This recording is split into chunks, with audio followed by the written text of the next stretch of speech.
Sounds, camera, action with inspiring leaders. Today, topic is very special. We are going to talk about instructional leadership and how coaching helps in the classroom. Today, we are joined by Miss Melanie. She's an instructional leader and assistant vice principal at Liva International School. Thank you so much for joining us today. Thank you so much for having me. So let's talk more about this term, instructional leadership, and how it helps in the classroom. Okay, so instructional leadership, I kind of see it as a bridge between instruction and also the improvement plan of the school. So it kind of goes hand in hand, and also that drives your coaching, drives your school, and how you're gonna impact the learners inside the classroom to kind of move forward. And also your rating for your school, how you're going to instruct those specific students hand in hand with your improvement plan to kind of drive that forward as well.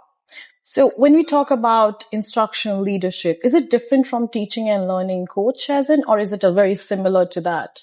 All right. So I kind of want to kind of backtrack on that. So teaching and learning, it does go hand in hand, but at the same time, when you think about teaching and learning, when you think about a classroom, for instance, that you were in when you were in school, the teacher was teaching, but were you actually learning? So that is the actual impact that we're looking for. We're looking for the learning part. So focusing more on learning, what is the impact that the teacher is making? What drives the teacher to make that specific impact? And there are any steps that you follow when you talk about instructional leadership or the coaching to the teachers? What are the steps you generally follow in this process? All right. So when you are looking at instructional, leadership and coaching, you should be very intentional. Sometimes people think it's a casual conversation, but it should be very rigorous. It should actually be very intentional, and it should be time bound. So when you have that one-on-one kind of coaching with teachers, I always think about following conversation in kind of a 4-step program. First of all, you step away from the personal, you step towards the data.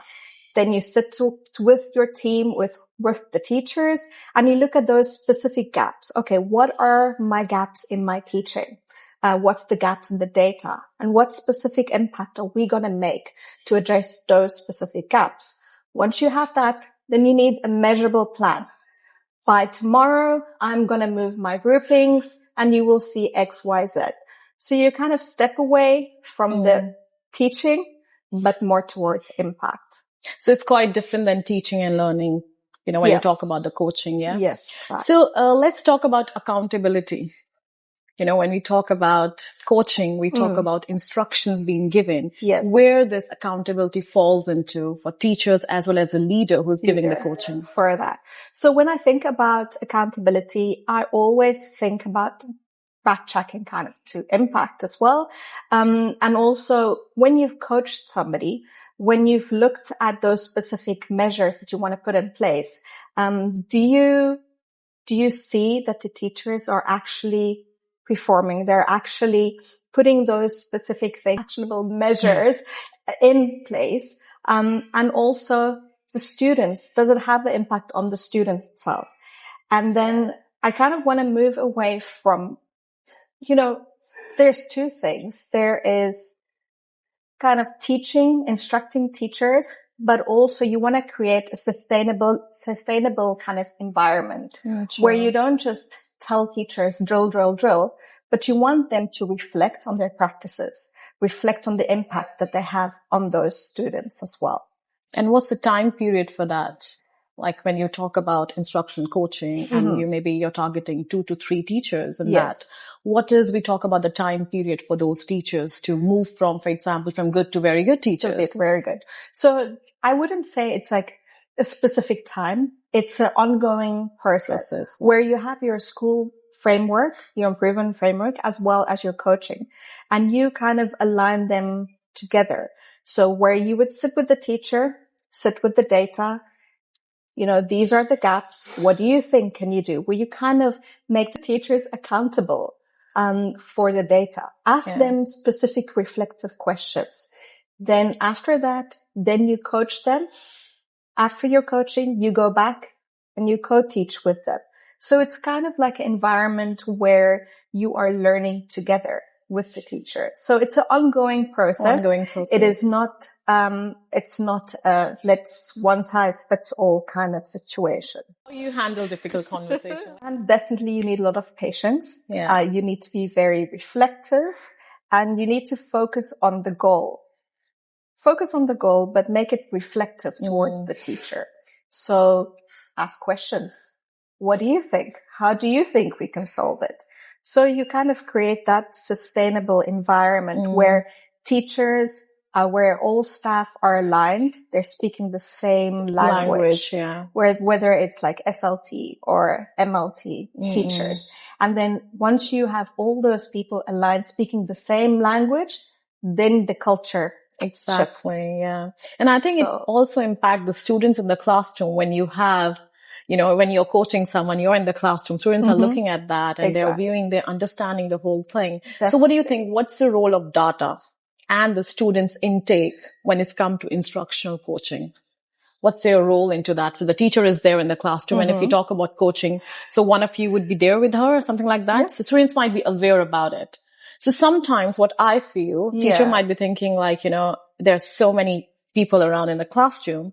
So student might be sometimes, they might in a very different situation in the classroom when the teacher's alone there.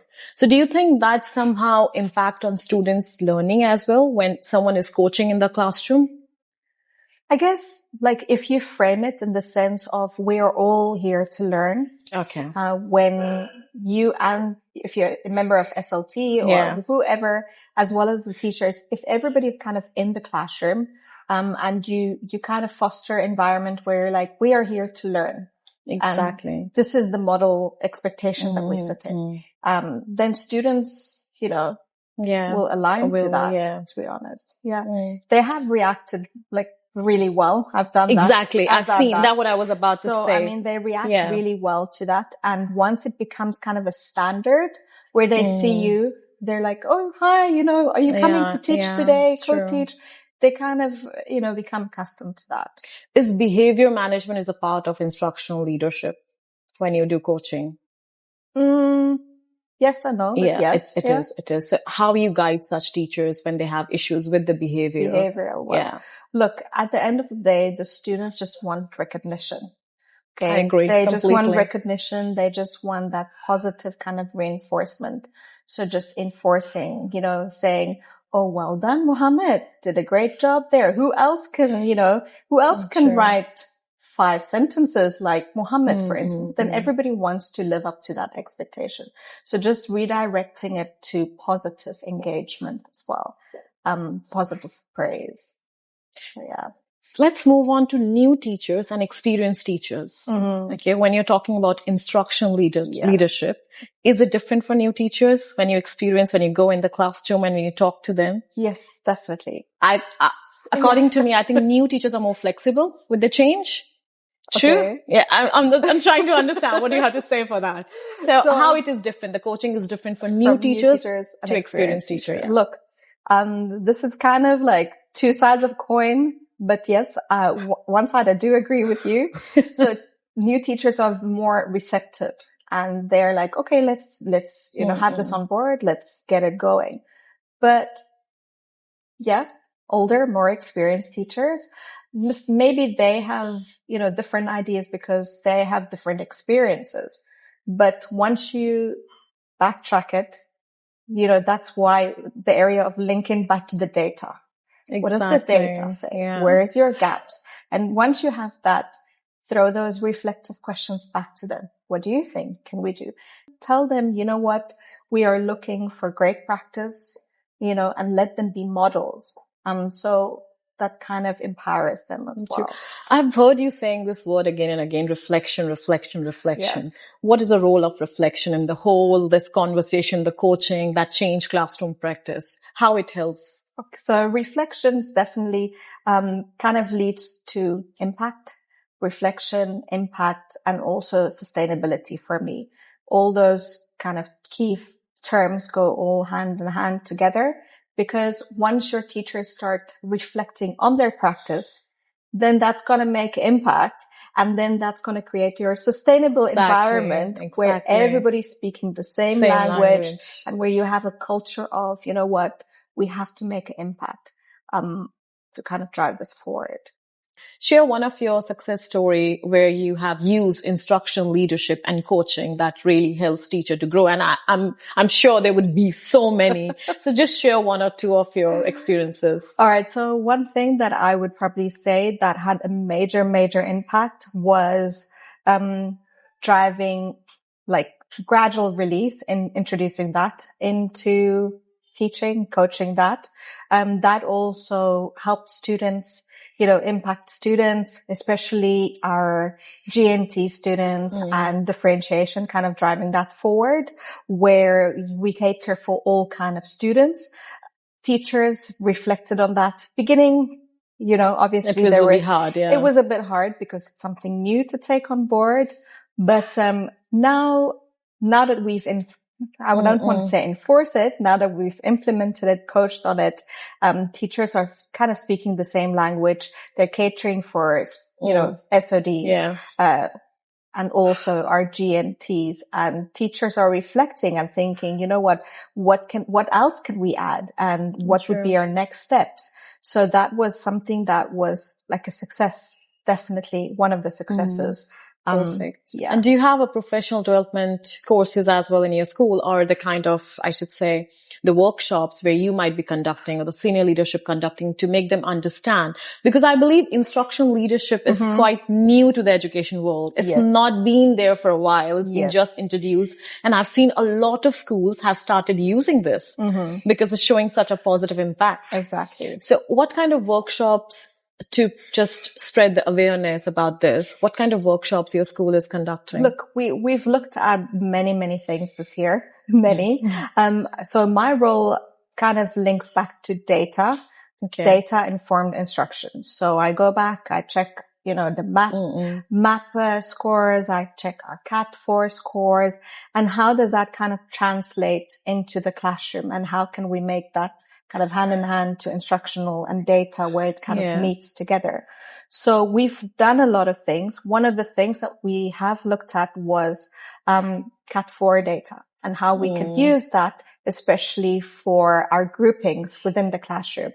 So one of the workshops, and that's something that we've currently working on as well, is using Kagan strategies. Kagan. Right? Yeah. So kind of using the data for CAT4, see what's the strong points, students and things like that, and using that to our advantage. So teachers took that on board, and it's working really well in the context of our classrooms at the moment. Another one that we looked at was map data, because it's so important in especially UAE context. And, because, it's a non-biased kind of test where if you have your normal form of instruction, maybe, the teacher would be marking them. Okay, this is a great student. So it's kind of a non-biased test. So anyway, backtracking to that is looking at specific students. So for instance, our CASP students.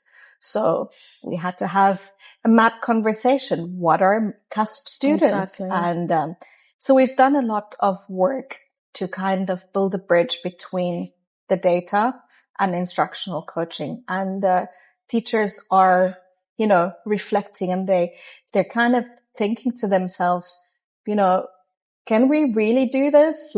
Or they have these aha moments where they're like, this is amazing. We never thought that these two kind of do link.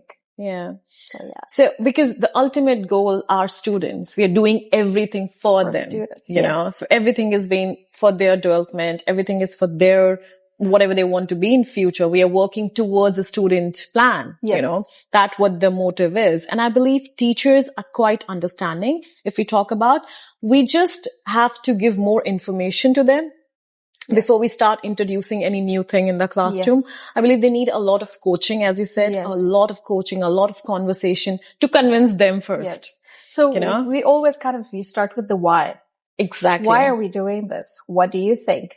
And then you kind of question them so how would you how would you show me what kind of impact are you making on your lower students? How would you show? So you kind of start with the questioning and the why. Sure. And then once you have started with that, then everybody is more receptive towards change, because change is difficult. And do you think instructional leadership, the coaching, is somehow better as compared to teaching and learning? Or it's have different benefit, both of have different roles to play? I guess it has different roles to play, because, teaching and learning, like I said previously, for me, it's kind of two different, it goes hand in hand, but learning is the one that we need to look at. Like, how are students learning and what kind of impact do we have on that specific? Yeah. And when I say the word communication, what comes to your mind? How communication plays a key role into all this, where it fit in? Communication. Yeah. All that I can think of is patience. Patience. A lot of patience. Communication needs to be intentional. It needs to be also linked back to the why, the improvement, have your focus on that as well. And how does the, improvement kind of translate to what you actually want to convey to teachers? Perfect. Thank you so much for joining us today. We're going to move on to rapid fire. Are you ready? Yes. Okay. One classroom practice you would change tomorrow. Adding more rigorous questioning. One coaching question that always sparks reflection. How do you know that all students made progress in your lesson? A small strategy with a big impact. Small strategy with big impact is looking at specific misconceptions and then addressing that. Perfect. Something teachers overthink. Lesson activities. Spend hours on thinking about games. One non-negotiable classroom routine. Reflection in the form of exit tickets to check for that progress at the end if you've made those specific targets. Perfect. Best use of 5 minutes in a lesson. Kind of want to go back there and think about addressing the misconceptions, targeting specific questions and addressing that and how to answer those questions. Perfect. Feedback, written or verbal? Firstly, verbal and then written as well. Yeah. One thing that builds student engagement instantly. Student dialogue. Okay. Yeah. Perfect. A coaching myth that one needs thing to that go. Builds student engagement coaching instantly. Is not soft. Student dialogue. Rigorous. Okay. And intentional. A coaching myth that needs one to go. word to describe effective Coaching teaching. is not soft. Impactful. It is Great. rigorous. One last message for our audience, for our listeners. Coaching one word to is not describe about individual teaching. improvement. Impactful. It's about Great. strengthening One last kind of message the whole for our system audience, for our listeners. and also surrounding those lessons. When coaching is intentional, aligned, and evidence kind of led, it builds clarity with whole school teachers as well as SLT. So clarity kind of builds consistency, and consistency will build progress. For me, effective coaching is never reactive, but it is structured, intentional, and kind of aligned. So the main question which I want to leave with you today is, are students learning, and how are they learning, and how do you know that they are learning? Thank you so much. It was a great message for our audience. Thank you so much for joining us today. Thank you so much.